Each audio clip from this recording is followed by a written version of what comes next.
Hello అండి, నమస్తే. ఇప్పుడు మాట్లాడేటువంటి టాపిక్ వచ్చేసి జూన్ 25ని సంవిధాన్ హత్యా దివాస్గా సెలబ్రేట్ చేయాలనేసి కేంద్ర ప్రభుత్వం అన్ని రాష్ట్రాలకి సర్క్యులర్ అయితే పంపింది. అయితే జూన్ 25న సంవిధాన్ హత్యా దివాస్గా ఎందుకు సెలబ్రేట్ చేయాల్సి వస్తుందంటే 1975లో ఇందిరాగాంధీ గారు ఎమర్జెన్సీని విధించిన డేట్ జూన్ 25 కాబట్టి ఆ రోజున భారతదేశ వ్యాప్తంగా సంవిధాన్ హత్యా దివాస్ని సెలబ్రేట్ చేయాలనేసి ఒక ఈవెంట్ మేనేజ్మెంట్కి ఒక బీజేపీ తెరలేపింది.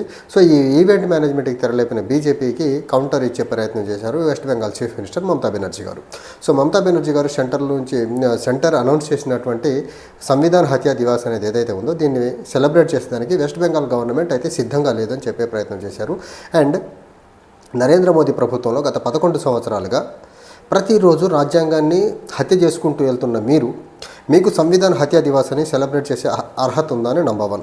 నంబర్ 2, ఏదైతే మీరు సంవిధాన్ హత్యా దివాస్ని సెలబ్రేట్ చేయాలనుకుంటున్నారో మీరు ఎన్ని పొలిటికల్ పార్టీస్తో కన్సల్ట్ అయ్యి ఈ డెసిషన్ని తీసుకున్నారో, భారతదేశంలో ఉన్నటువంటి రాజకీయ పార్టీలు, అందులో బీజేపీ మిత్రపక్షంగా ఉన్నటువంటి చాలా పార్టీలు కూడా 20-25 సంవత్సరాలు 10-15 సంవత్సరాల క్రితం పుట్టిన పార్టీలు చాలా ఉన్నాయి.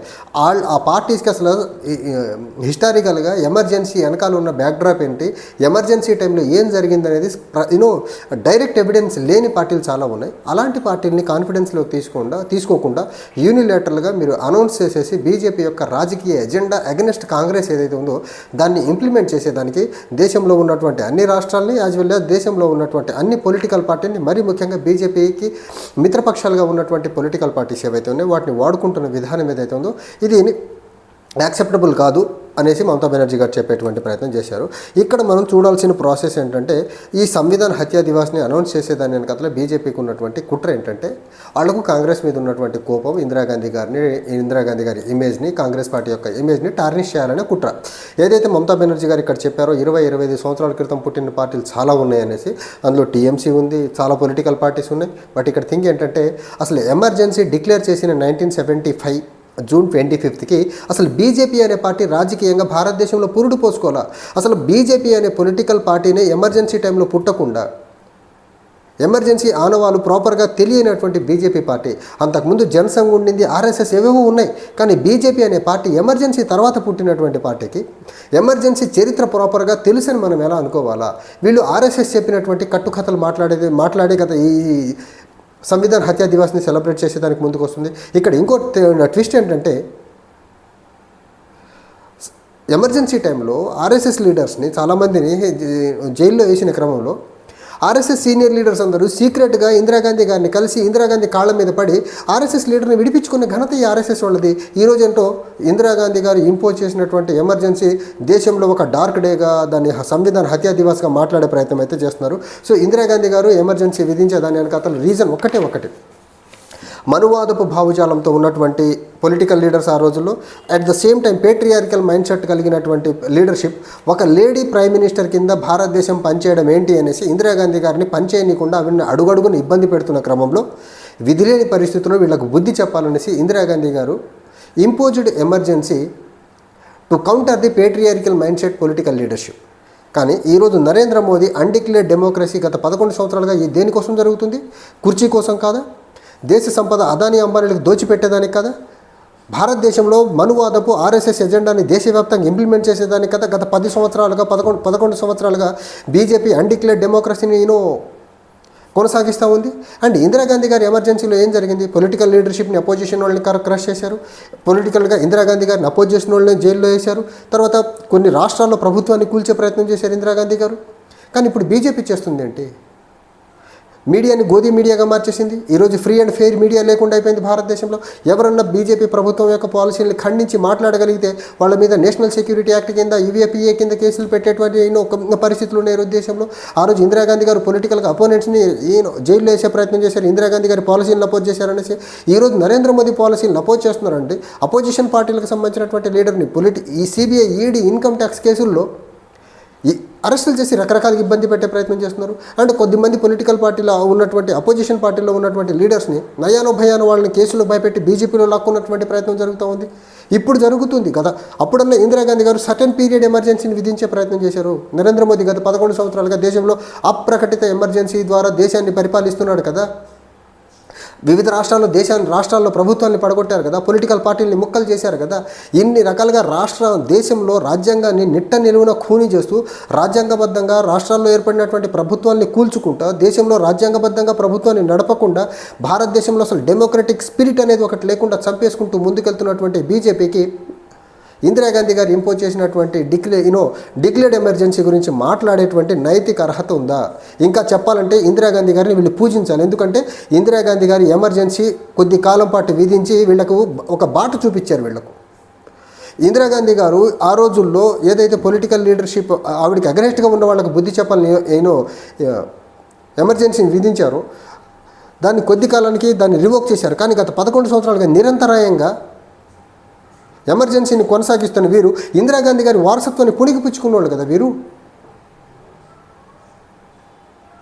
అండ్ వీళ్ళు అధికారంలోకి వచ్చిన తర్వాత సివిల్ రైట్స్ లేవు, అకౌంటబిలిటీ లేదు గవర్నమెంట్లో, ఫండమెంటల్ రైట్స్ లేవు, స్టేట్స్ యొక్క రైట్స్ని బుల్డోజ్ చేసేస్తున్నారు. అపోజిషన్ రూలింగ్ స్టేట్స్ యొక్క ఎకనామికల్లీ వాళ్ళని వీకెన్ చేసే ప్రయత్నం చేస్తున్నారు. తర్వాత భారతదేశంలో డెమోక్రసీని క్రష్ చేస్తున్నారు. భారతదేశంలో ఫండమెంటల్ రైట్స్ లేవు. దేశంలో ఎవరైనా బీజేపీకి అగనిస్ట్గా మాట్లాడితే వాళ్ళ మీద అర్బన్ నక్సల్ అని ముద్ర వేసేసి వాళ్ళని జైల్లో పెట్టించి హింసించేటువంటి నేపథ్యం. ఇంత దుర్మార్గంగా పరిపాలన చేస్తున్నటువంటి వీరు ఎమర్జెన్సీని మించి దుర్మార్గమైన పరిపాలన చేస్తున్నటువంటి బీజేపీకి ఆ ఎమర్జెన్సీ గురించి మాట్లాడేటువంటి నైతిక అర్హత ముమ్మాటికి లేదు. ఇంకా వీళ్ళు ఏదన్నా చేయగలిగితే ఇందిరాగాంధీ గారి ఫోటో వేసి రోజు దండం పెట్టుకోవాలి. ఎందుకంటే ఇందిరాగాంధీ గారు అఫీషియల్గా ఎమర్జెన్సీని డిక్లేర్ చేస్తే వీళ్ళు అనఫీషియల్గా ఈరోజు ఇండియాలో 11 సంవత్సరాలుగా ఎమర్జెన్సీ పాలన సాగిస్తూ ఉన్నారు. దేశంలో వీళ్ళకి ఎవరు వ్యతిరేకంగా మాట్లాడేదానికి సాహసం చేసేదానికి అవకాశం ఇవ్వట్లేదు.